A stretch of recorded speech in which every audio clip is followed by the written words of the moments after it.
یعنی اللہ کے نبی صلی اللہ علیہ وسلم کثرت کے ساتھ کس مہینے میں روزہ رکھتے تھے؟ شعبان کے مہینے میں روزہ رکھتے تھے، اور پھر رمضان کا مہینہ پورا رکھتے تھے۔ اور حضرت ام سلمہ رضی اللہ تعالیٰ عنہ بھی بیان کرتی ہے کہ میں نے رسول صلی اللہ علیہ وسلم کو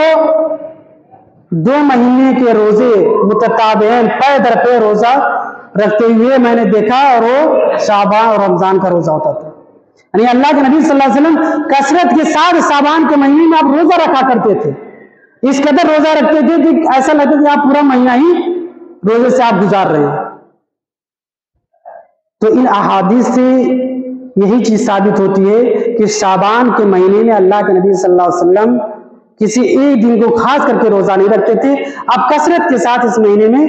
روزہ رکھا کرتے تھے، اور رمضان جو فرض روزہ ہے آپ اس مہینے کا پورا روزہ رکھتے تھے۔ تو لہٰذا ہمیں بھی چاہیے کہ ہم سب